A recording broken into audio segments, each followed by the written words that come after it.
Good afternoon, ladies and gentlemen. I'm Peter Goddard, Director of the Institute for Advanced Study, and it's my pleasure to welcome you here this afternoon for this Institute lecture. After the lecture, there'll be a reception to which you're all invited in the Ford Hall Common Room. Today, our speaker is Danielle Allen, who joined the Institute as UPS Foundation Professor in the School of Social Science in 2007. Danielle obtained her bachelor's degree in classics, summa cum laude from Princeton University in 1993, and a PhD in classics from the University of Cambridge in 1996. In 1997, she became an assistant professor of classical languages and literature at Chicago, progressing to associate professor of political science as well as classics in the year 2000, and then professor in 2003. In the meantime, remarkably, she also obtained a master's degree in 1997 and a second PhD in 2001, this time in political theory from Harvard University. In 2004, she became Dean of the Division of the Humanities in the University of Chicago. Amongst very many other achievements, Danielle has won a number of prizes for poetry, including the Dady Rylands Prize from King's College, Cambridge, and from 2002 to 2006, she was a MacArthur Fellow. She's a member of the American Academy of Arts and Sciences, and she serves on the board that awards the Pulitzer Prizes. Danielle is widely known for her work on justice and citizenship in ancient Athens and in contemporary America. She published The World of Prometheus, The Politics of Punishing in Democratic Athens in 2000, and Talking to Strangers, Anxieties of Citizenship Since Brown versus Board of Education in 2004, and Why Plato Wrote in 2010.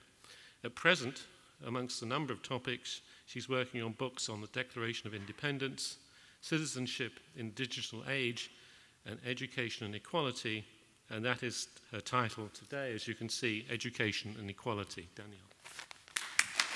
Thanks, Peter.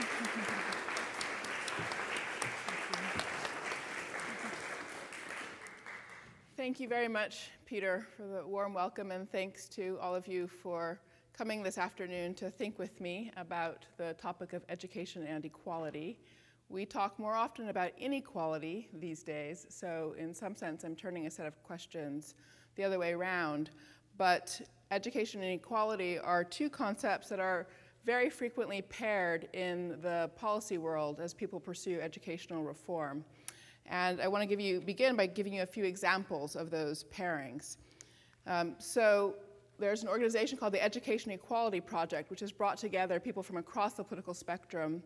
So both people, former participants in the civil rights movement of the 60s, and also people like Newt Gingrich on the right. So a very unusual array of people collaborating on educational reform.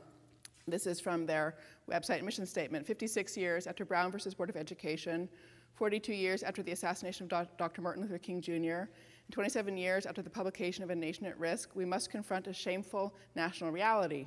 If you are an African American or Latino child in this country, the probability is high that our public education system will fail you, that you will not graduate from high school, that your ability to function successfully in the 21st century economy will be limited, and that you will have no real prospect of achieving the American dream. This reality is especially shameful in a country built on the core idea of equality of opportunity, a country divided for too many years by racial discrimination and injustice. This is a very common formulation from the context of domestic US politics. The formulation, though, is equally common in a global or international context. So here's an important statement from UNICEF about education. Education is a fundamental human right. Every child is entitled to it. It is critical to our development as individuals and as societies, and it helps pave the way to a successful and productive future. When we ensure that children have access to a rights-based quality education that is rooted in gender equality, we create a ripple effect of opportunity that impacts generations to come. In addition, a rights-based approach to education can address some of society's deeply rooted inequalities. These inequalities condemn millions of children, particularly girls, to a life without quality education, and therefore to a life of missed opportunities, and so forth. And the goal then is to bring about social justice and equality for all, as you can see at the end of that passage. It's also the case that within the context of the US political arena, organizations that are at opposed sides of particular policy questions invoke basically the same language for talking about their ideals. So Teach for America is an organization that recruits students from colleges and universities, to a significant degree from Ivy League colleges and universities, and puts them in public school classrooms without the conventional teacher training and teacher certification. The organization at the bottom, AFT, is a union representing teachers, and they publish a journal called The American Educator. They stand very much opposed to the Teach for America approach to recruitment and training of teachers. They work to protect the certification process and so forth. But if one looks at these two passages, one sees great affinity in terms of the ideal used to talk about the work being done. So from Teach for America, educational inequity is the reality that where a child is born determines the quality of his or her education and life prospects. Teach for America provides a critical source of well-trained teachers who are helping break the cycle of educational inequity. And from The American Educator, how should America, the land of opportunity, define educational equity? Opinions range from equal funding to equal outcomes, but we are failing by either measure. After 4 decades of rapidly increasing inequality throughout our society, we are at risk of believing that enormous disparities in income are natural, inevitable, and good. Americans believe in equal opportunity and social mobility. This issue is a call to action. That was spring 2011. So what do we actually mean by equality? We invoke it regularly, but without, at the end of the day, that much specificity. So let's see, if we look more closely at the work of scholars who take equality as a central term, what we get. So Claudia Golden and Larry Katz are 2 labor economists at Harvard who've written an important book called The Race Between Education and Technology. Their focus is much more specific. So for example, they are concerned about the fact that for much of the 20th century, the gains from economic growth became more equally distributed, and that in the last 3 decades, that pattern reversed. So for them, equality is importantly defined as a matter of income distribution. They have a second definition of equality as well. They're interested in exactly how the kind of educational system the US had in the 19th and 20th century generated that more equal income distribution in the first part of the 20th century. And they describe a set of virtues that organized the school system. So the virtues that influenced the educational system included provision by small fiscally independent districts, public funding, secular control, gender neutrality, open access, and a forgiving system. These virtuous features are summarized by the word egalitarianism. So here, equality is a matter of non-hierarchical organizational structures. That's a second possible meaning of equality. But people who take the opposite side from Golden and Katz, who argue against them, end up treating the ideal very differently. It's a flexible word, and people take advantage of that ambiguity to build critiques that themselves are sort of depend on the ambiguity in the term. So Richard Vedder is somebody who has started something called the Center for College Affordability and Productivity. He's a polemicist in essence, so he tends to take on what have been important and influential arguments within the field of educational policy. So he wrote a review of Golden and Katz, where he writes, Golden and Katz clearly believe greater income equality is good for America. They grudgingly admit that, quote, some degree of economic inequality may be desirable to spur incentives, but there is no discussion of the equality-efficiency trade-off. Why is the income distribution of 1970 good and that of 2008 bad? How do we know? Inequality's alleged threat to social order is not documented. That's not the case, as we'll see, but at any rate. And some polling results suggest interpersonal variations in income are less controversial than the authors suggest. And another point in the review, he writes, underlying their argument is an unwritten assumption that all people are created equal in terms of cognitive endowments, motivation, discipline, etc. So what is he making of the concept of equality here? His first critique is essentially that equality requires spending. One has to invest in education to achieve some aspire to equality, and from his point of view, that generates an equality efficiency trade-off. And in his view, it also depends on the idea that people have sort of equal cognitive endowments, and from his point of view, this is an excessively optimistic view of human nature. He's in fact misreading Golden and Katz here. They don't make an argument that people are created equal in terms of cognitive endowments, motivation, and discipline. But the point of bringing his critique here is that it's precisely the lack of specificity with which we invoke the ideal of equality that allows for people also to treat it as essentially a nonsense ideal. So the question then is, what do we really mean when we invoke the ideal of equality? Can we be more specific about it? And can we use an ideal defined with more specificity to hone our arguments about educational policy? So, of course, equality is a core term in American political thought. So this is to summarize, the points I've just been making about the vague but common ideas about equality that tend to operate in the world of educational policy. And from this list is missing an important version of equality, namely political equality.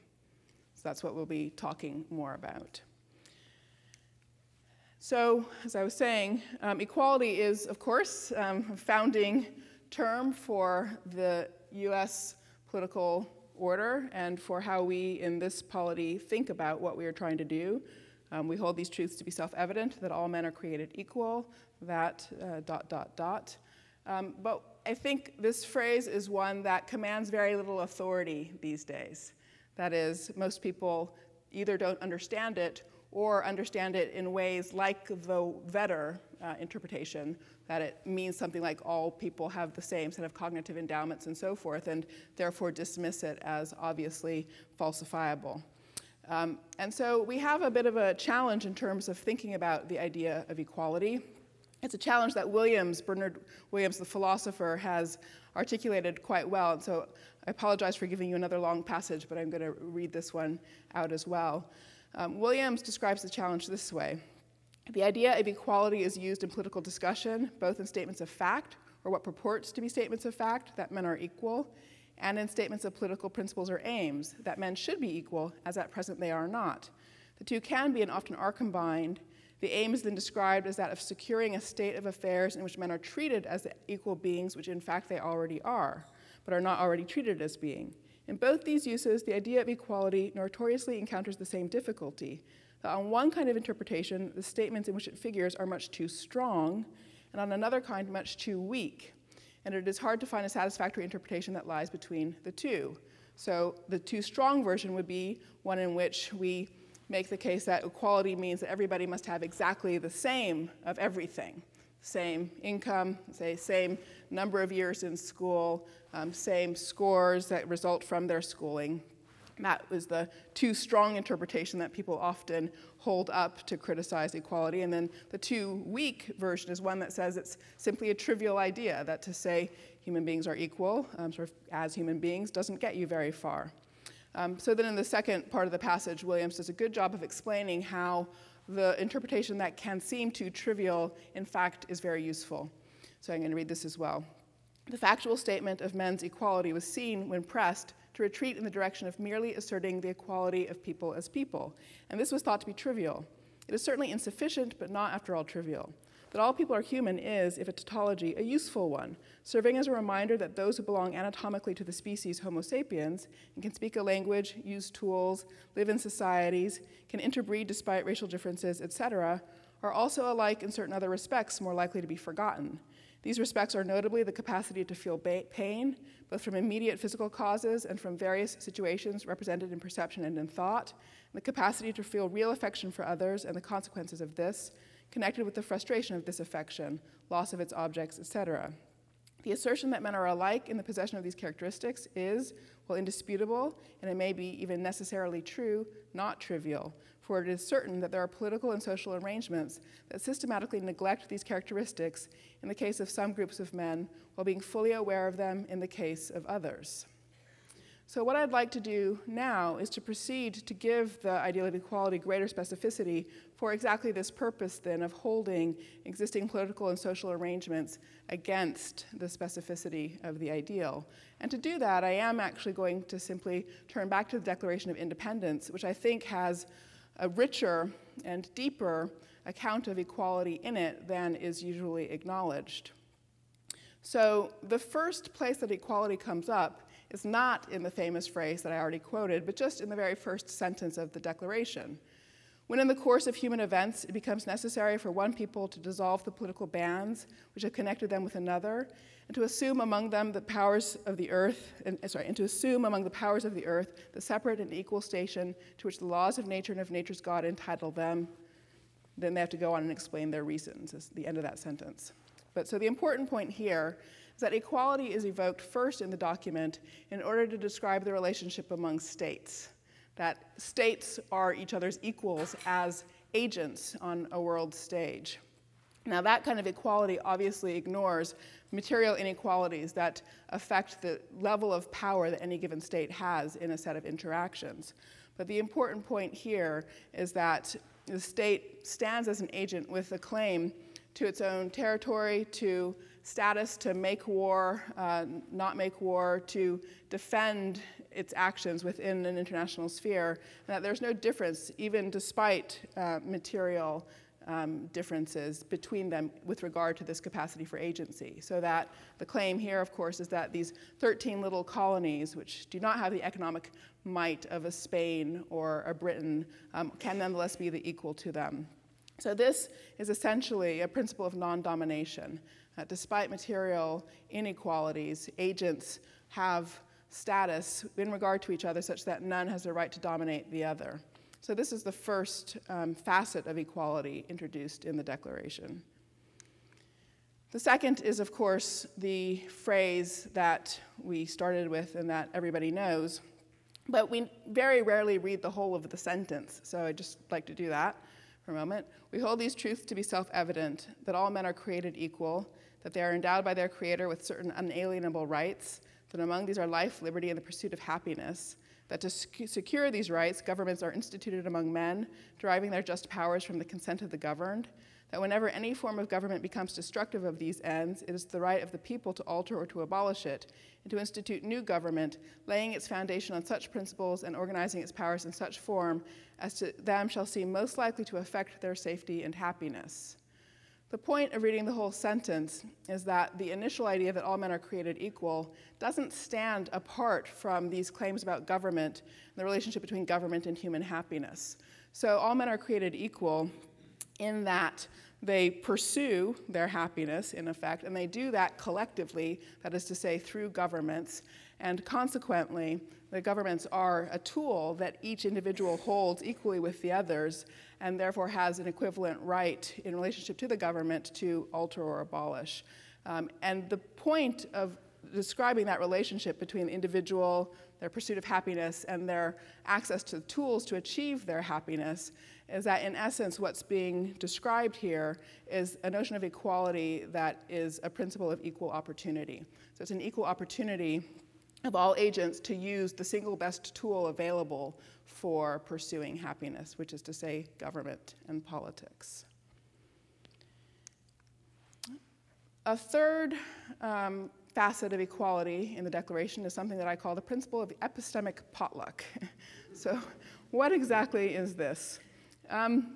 What I've got here is a snippet from the long middle section of the Declaration that lists the complaints about King George of Great Britain. The history of the present King of Great Britain is a history of repeated injuries and usurpations, all having in direct object the establishment of an absolute tyranny over these states. To prove this, let facts be submitted to a candid world. So how did the list of facts accrue? How was it developed for the Declaration? It wasn't the product of the work of a commission of experts. So it was not the work of Jefferson and his drafting colleagues, or even of the Continental Congress when they produced the document.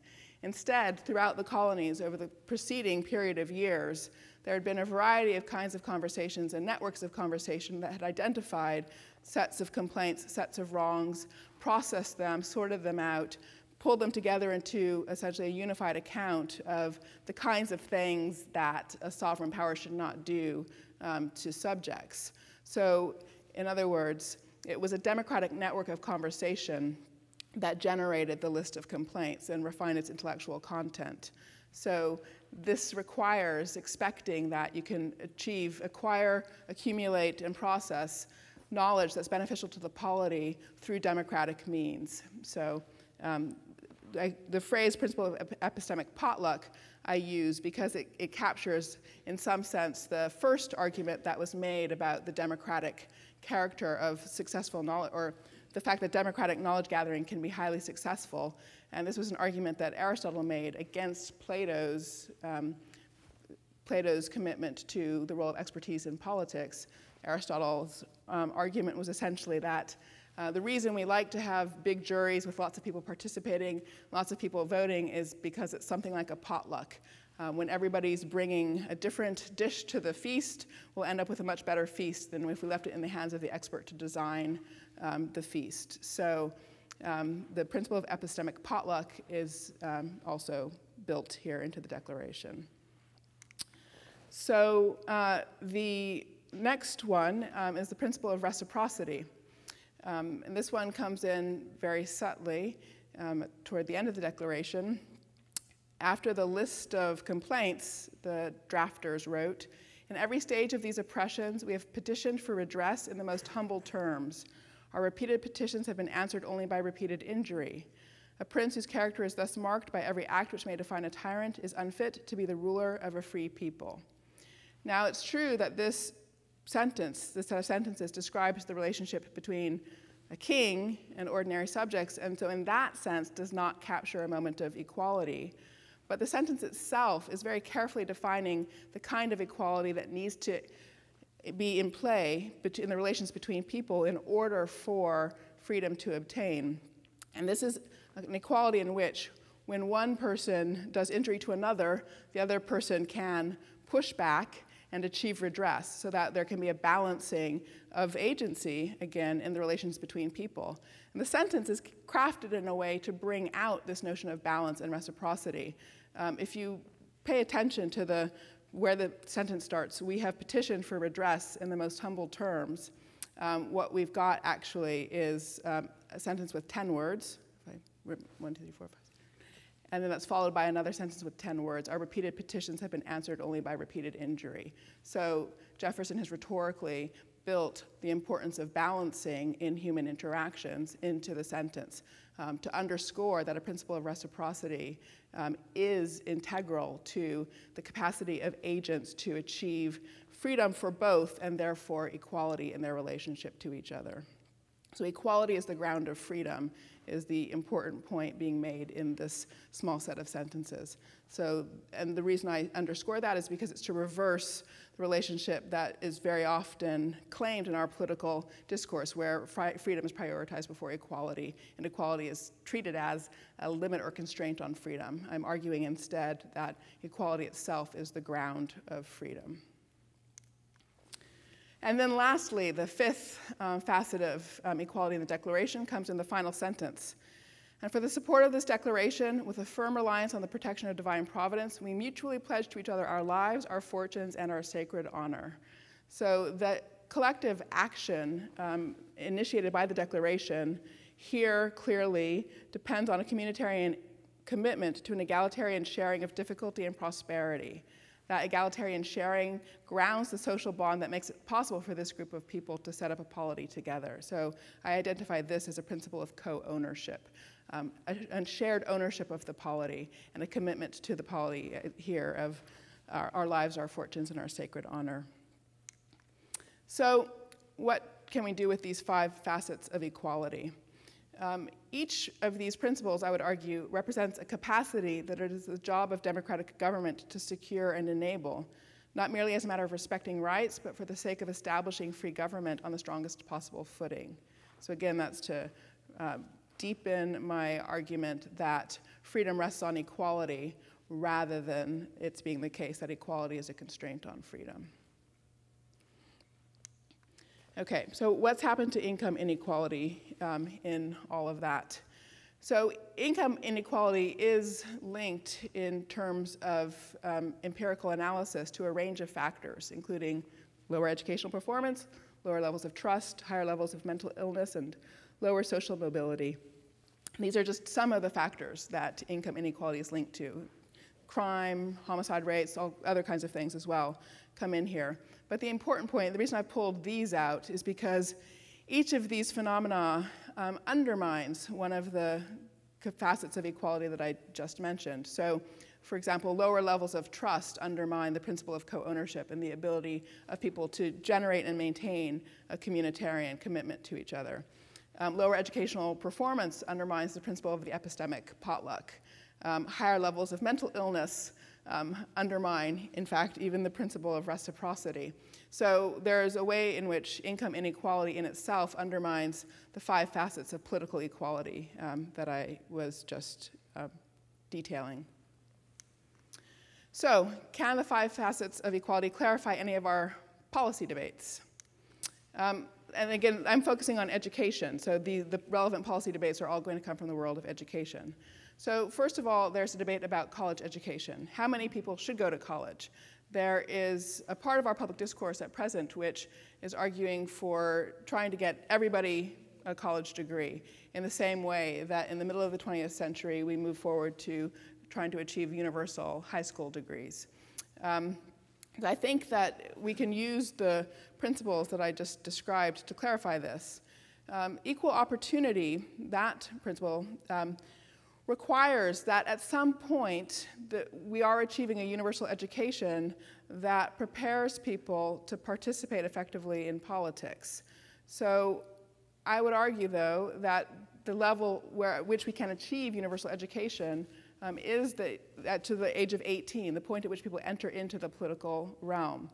So by the point in which they become, in legal terms, politically adult, by that point they need already to be prepared for their participation in the political realm.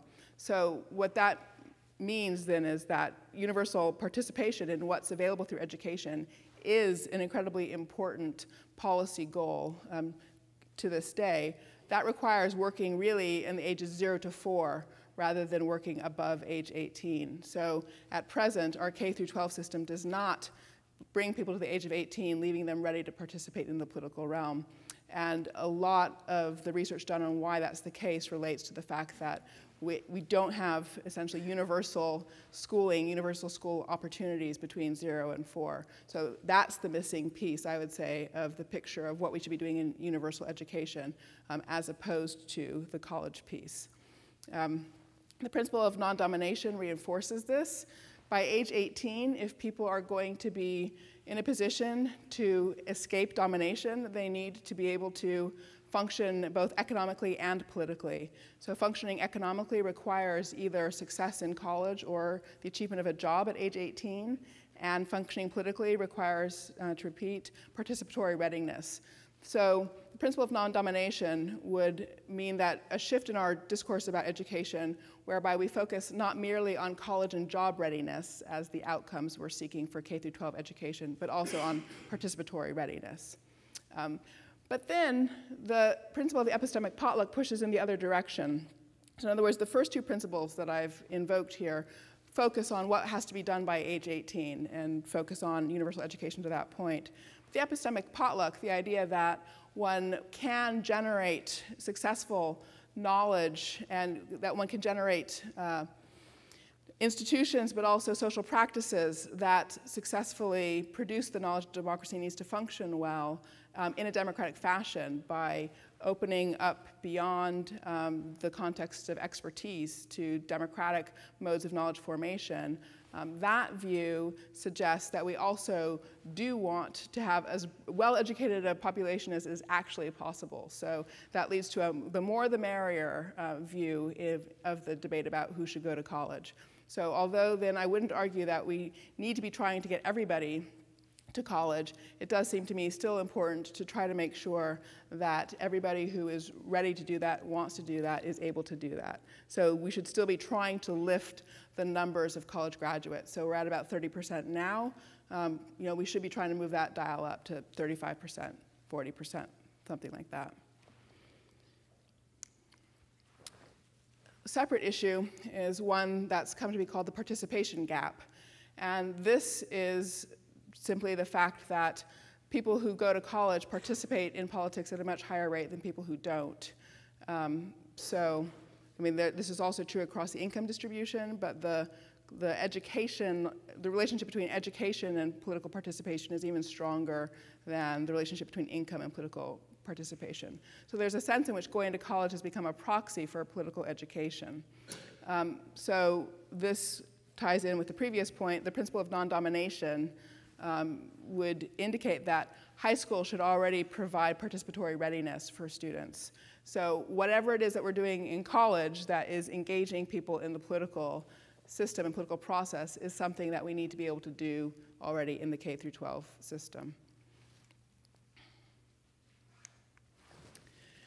What about citizenship education?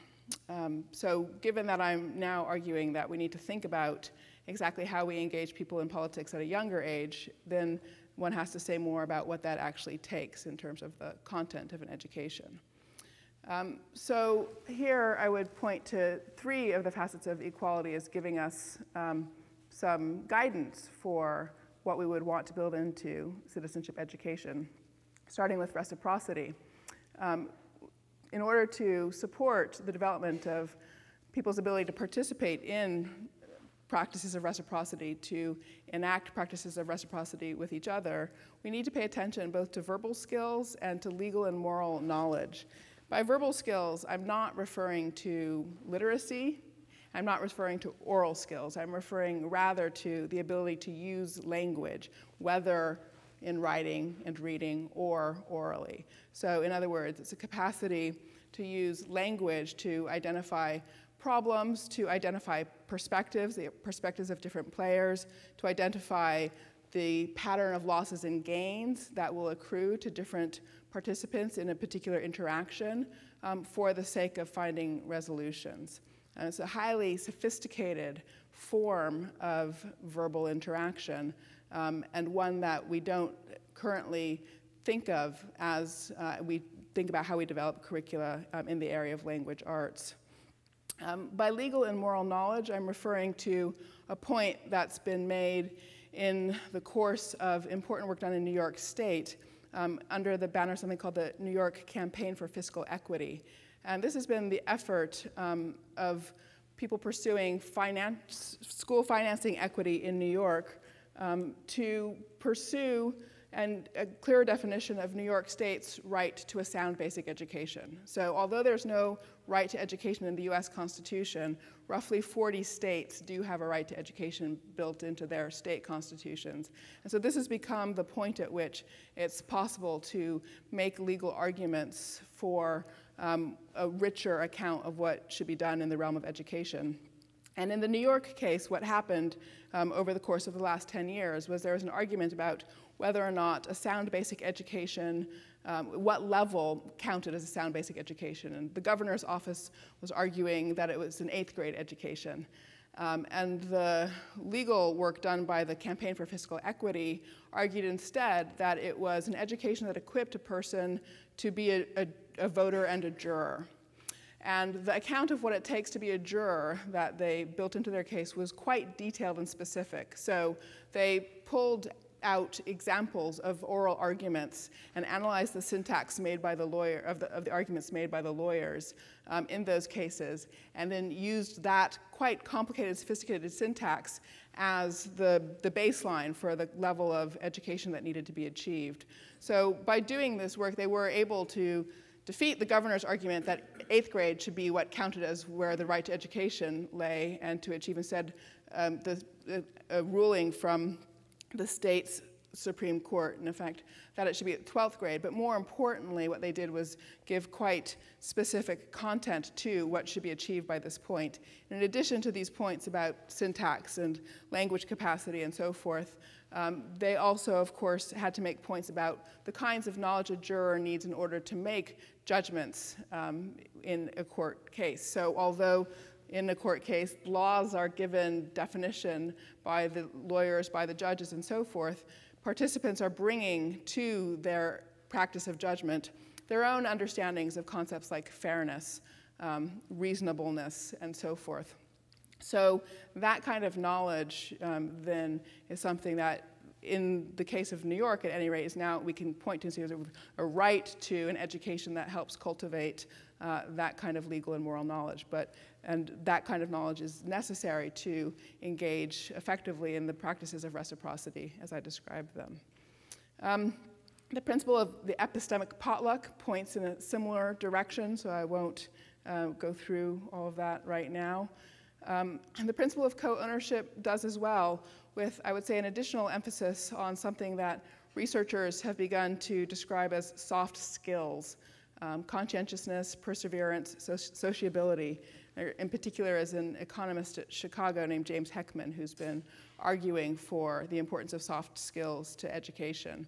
And these soft skills are the ones, I think, that allow people to work through the challenges of trade-offs among groups and individuals that are necessary, but a hard part of effecting a communitarian commitment to the process of social decision-making. Okay, so I'll leave it. I mean, for each of these areas, there's a lot of research needed in order to know in concrete terms what it would take to do these things. And part of the work that I've been doing has been trying to identify some of those questions for researchers in the empirical side of the social sciences. But I'm not going to go through those pieces of that right now. So I wanted to come back to income inequality and what this approach to thinking about equality might have to tell us about that. There are three different proposed solutions to the problem of income inequality that depend on education as a solution to income inequality. The first is something that we could call the human development story. And this is essentially the argument that if you can provide an adequate education to everybody, and where that education is enabling of human beings and of human capacities in such a way that individuals are able to compete even in a very hierarchical society, you'll be able to reduce income inequality. The idea is that education is a positional good. The amount of education that you have affects your status generally in society, but that the developmentally enabling features of education might in fact be able to destabilize that positional feature of education, so that people who have somewhat less education, if it's nonetheless robust enough in developmental terms, can still compete effectively with people who have more years of education. That's the idea in that story. The second story is the labor economics story, and this is essentially the argument made by Golden and Katz, and it's also the argument that has probably had the most impact on educational policy in recent years. So you'll hear echoes of this from the Department of Education, but here the idea is that if we can increase attainment, and attainment is the number of years of education achieved, it's not achievement, which is the actual levels that people test at in terms of testing for literacy and math and things like that. But the argument is that if one can increase attainment, increase graduation rates from high school, increase graduation rates from college, you'll do two things. You'll both drive down the wage premium, which is currently the increased level of income that accrues to people with college degrees above the level of income that accrues to people with high school degrees. You'll drive down that difference, which Golden and Katz see as being a large part of the explanation for increasing income inequality. And while you're driving that difference down, let's say bringing those two socioeconomic classes closer together, you're also shifting more people into the higher income earning group. So overall, then you're compressing the gradient, the income inequality gradient. The third argument, the third possibility, is that if you cultivate a participatory citizenry capable of maintaining legal institutions that reduce income inequality, with those institutions being things like unions, minimum wage laws, and so forth, you'll also be able to pull back income inequality and direct things again in the direction of increased equality. This is the political equality story. So the argument that I've been making about the 5 facets of equality relates to the issue of income inequality in 2 ways. In the first instance, it identifies income inequality as a threat to political equality, let's say a threat to achieving a fully participatory citizenry. And then secondly, insofar as the 5 facets that I laid out are about the features, the ways in which a participatory citizenry is equal, it's a commitment to cultivating a participatory citizenry as described here, so that this argument for political equality would approach tackling income inequality through political means, and not merely through an effort to affect the supply and demand issue with relation to the labor supply.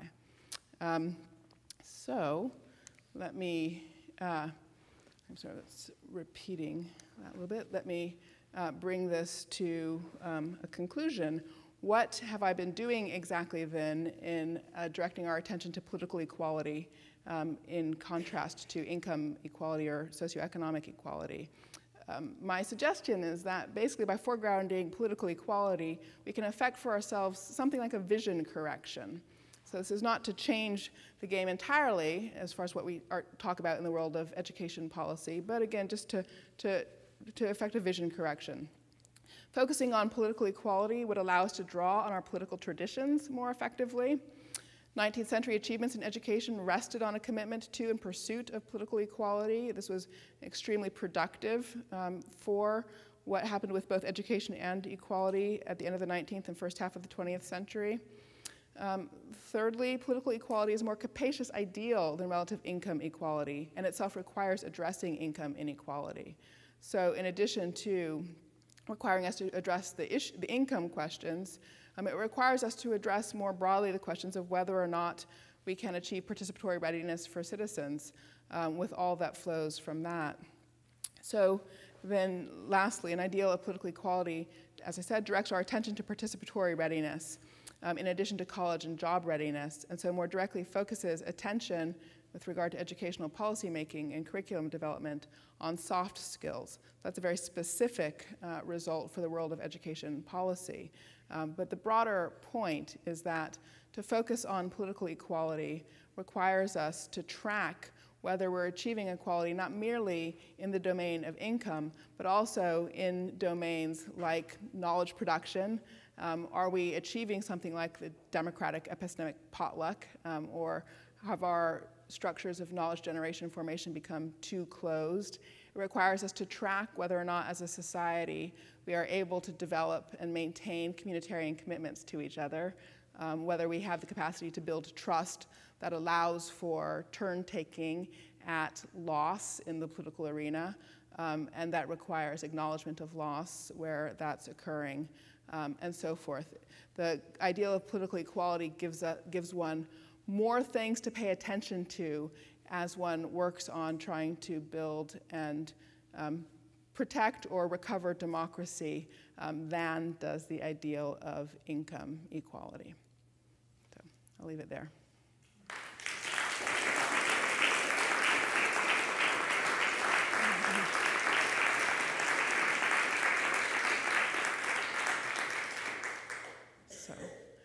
And I had said to our director that I would be happy to take questions myself, so he's going to stay there for the moment and happy to respond to comments, suggestions, questions, requests for clarification. Yeah, Joan? I have a mic here, so okay. I'll hear more clearly. This is really interesting, Danielle. Thank you very much. I just wonder in the notion of political, I was surprised, I guess, in your use of the notion of political equality, because I tend to think of it as that formal equality that abstracts people from their social contexts and puts them as equals before the law. And you're thinking of a different kind of political equality here, and I wonder if you could say a little bit more about that. Thank you. That's an excellent question. That's great. Yes, I should probably have clarified that as I was progressing through. It's true that political equality has been conventionally understood as formal equality before the law, voting rights, and so forth. And yes, I mean, what I am trying to do is provide a different definition of political equality. It depends on all of those things, right? So I would argue that you can't have non-domination without having voting rights. So I would say that formal political equality is a tool used to try to achieve this richer account of political equality, which I would say is the real deal. I mean, the reason one has voting rights is because one's trying to do these things. Let's see. Michael. Oh, sorry. Okay, and then we'll come over here next. Danielle, if you look back at the labor movement of the 30s or the civil rights movement of the 60s, which were struggles for political equality, among other things, there was an awful lot of soft skill latent in the population which did not derive from schooling in any way. And it was elicited by opportunities created by the Wagner Act and the Civil Rights Act, and, but I don't see that education had much of a role. Yes, no, that's fair. I don't want to argue that education is the only source for any of this at all. So to the degree that I'm connecting education and equality, the goal is rather to move from the world of thinking about equality to thinking about the world of education. So how would one redescribe some of what we're trying to do with educational policy if one focuses on this conception of equality? But that said, yes, I mean, political equality can't be grounded simply in the educational system. It needs to be grounded more broadly in ongoing traditions, political traditions. And I think activist political traditions such as the ones that you just described, have protected this rich notion of political equality and can be a source for continuing to articulate it and defend it for the broader population. I guess, and the question I would have, the concern that I would have relates to the durability of those particular traditions, take the labor movement or the civil rights movement. That is, until recent events, right, sort of until the past year, there was reason to think that there had been a real subsiding of those kinds of capacities. So, I mean, for me, it's a question mark right now as to whether or not we're seeing a recuperation of the capacities, the soft skill organizing capacities that characterized those moments. And then I guess I should add to that, so the other thing I would want to know then is what's the source of the recuperation? So in other words, what are the other ways of cultivating and building these habits other than through the educational system? But for me, that's a question mark. So I was going to go all the way over here, which means taking the microphone all the way over. But, sorry.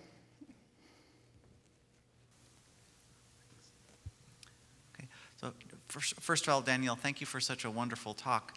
I wondered if you had a response to the following, is that there are members of communities who want their young members to have significantly less education than I think you would be proposing as the ideal. And so I'm thinking specifically of communities like Amish communities. And just wondering if you have a response to people from those communities. Well, what's the short answer? I mean, the very short answer is, with respect to the Amish, I'm happy to let the Amish be the Amish. But your question is a deeper question about in multicultural communities, polities such as our own, where different communities have different standards and so forth, how does one deal with a broad standard set by the state, which is insofar as, since I'm talking about education policy, I'm talking about, at this point, really national and sometimes federal rules. So the short answer, I guess, is that I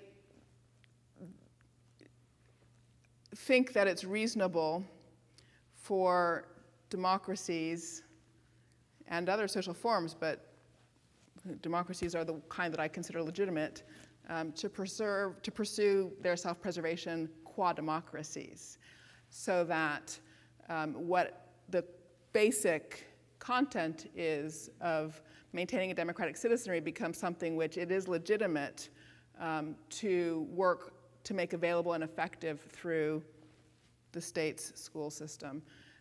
There should be transparency about that so that people know that that is what's on offer.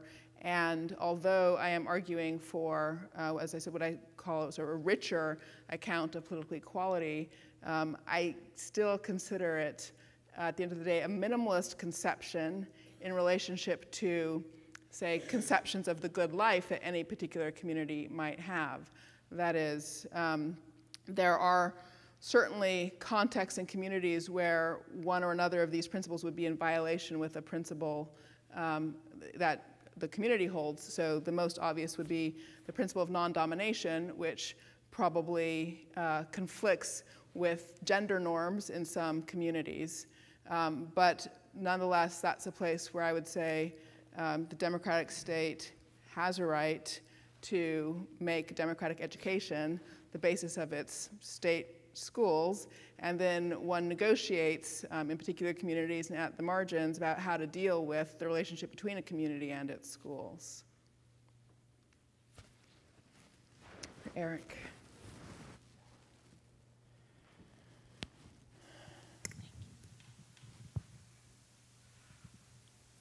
Well, I know this wasn't meant to be a talk about policy, at least largely about policy, but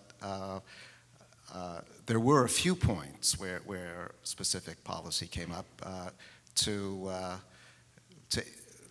get at the Golden Cat's idea that there's now a bigger wage premium to finishing college. You suggested, well, maybe we should push up college graduation rates to 35 or 40%. And then to get at the idea that we need well-informed jurors and voters, you argue that the standard should be high school graduation rather than 8th grade level attainments. And then to get at the Heckman idea of soft skills being so important, there's an argument for increasing spending on preschool, on Head Start programs and the like. But I was wondering if these considerations of equality led to other relatively specific policy conclusions. That's a good question. The short answer is I think they do, but I haven't done that work yet, so I apologize. So I've started by thinking very specifically about these educational policy issues. So, and I am still working them through and ironing out my accounts. So I think I'll have to get back to you on that. I apologize. I'll be happy to wait. Okay. There you go. Go up in front, maybe, and then back after that. Coming. Thanks. I have two little things I want to ask you. First, it seems to me, although this was a theoretical discussion, it seems to me that there is a lot of politics in it. And it seems to me that what you're doing is by saying that the best way to address income inequality is to highlight the way in which it hampers political equality.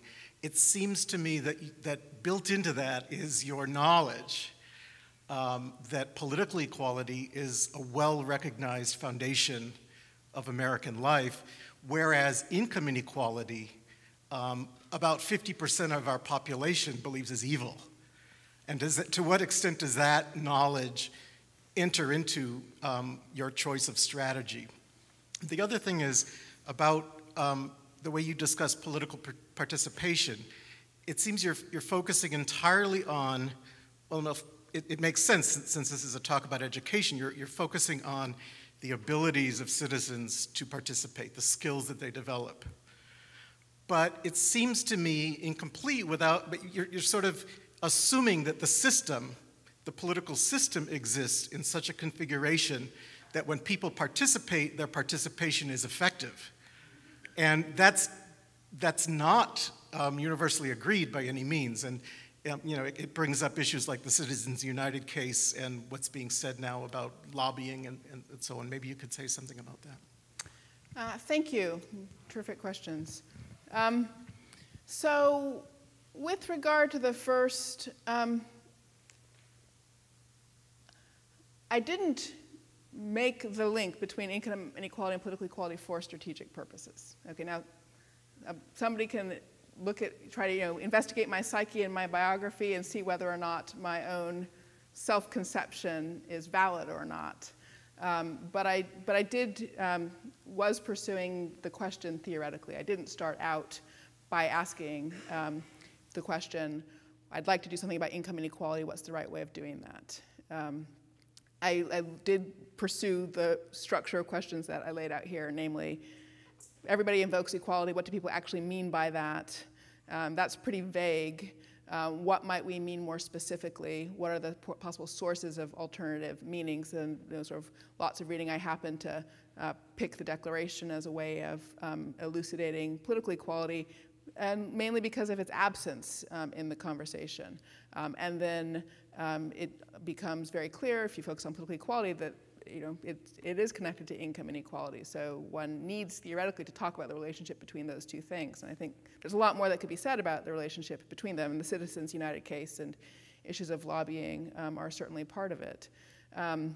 So at any rate, that's how I proceeded. I think you're right that there is a strategic payoff to the link between the two of them. In this country in particular, it would be different in other countries. But that's how I came about it.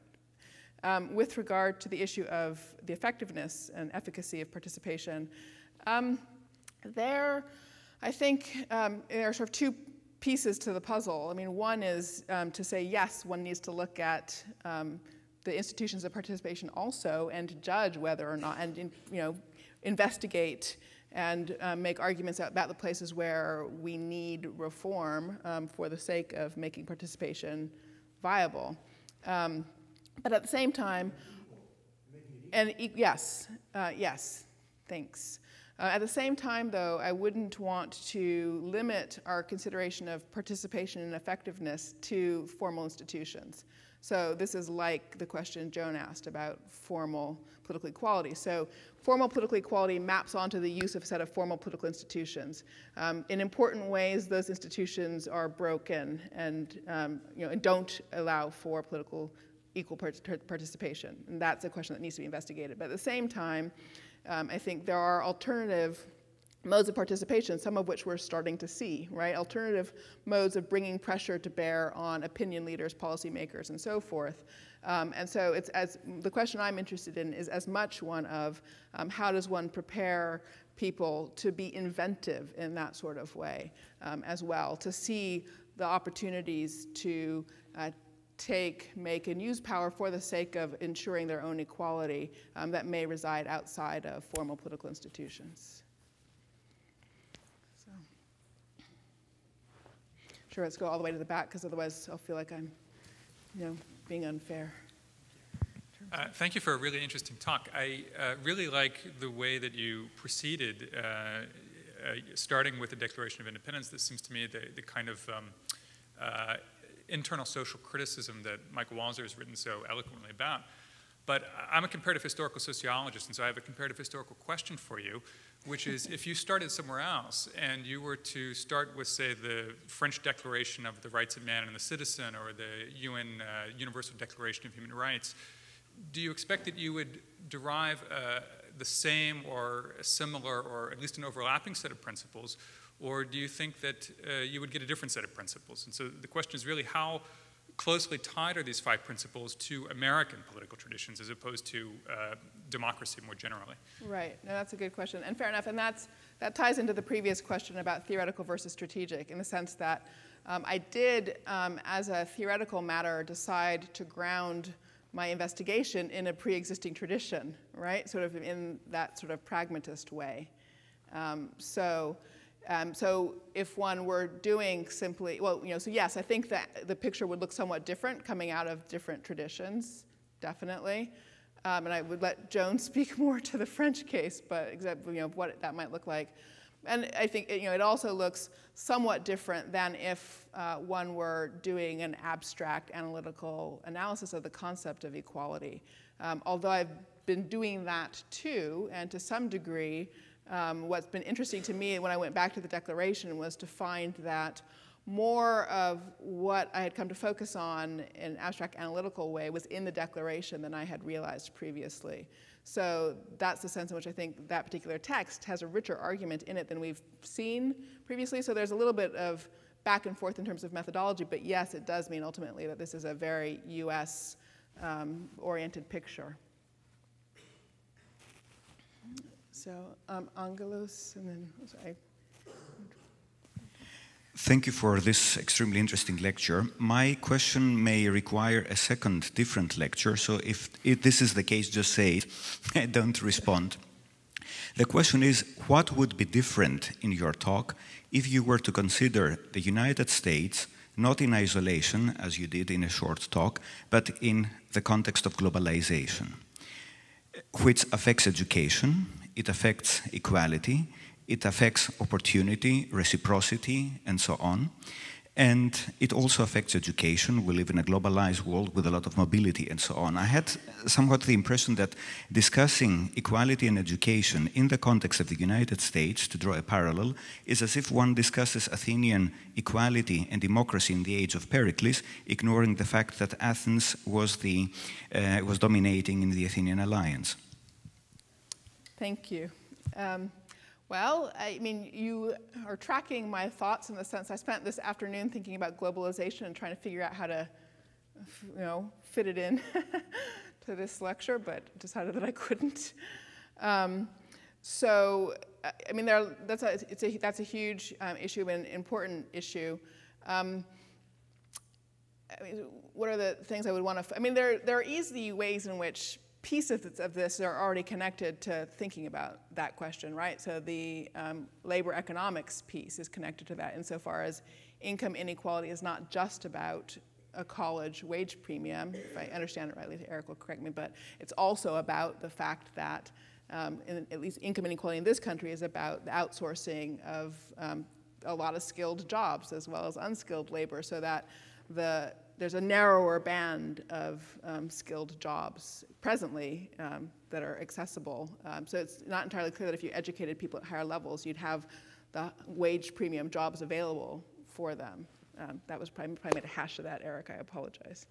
But at any rate, so there are specific parts of this conversation where people have already sort of well worked out the ways in which globalization ties into it. But I think the bigger, harder question you're asking is really how the pursuit of equality within any given polity can be brought or can harmonize with the pursuit of equality in a broader global context, so that one's not concerned merely about achieving, say, political equality in a domestic context, but also doing that in ways that support the development of political equality or decreasing income inequality globally.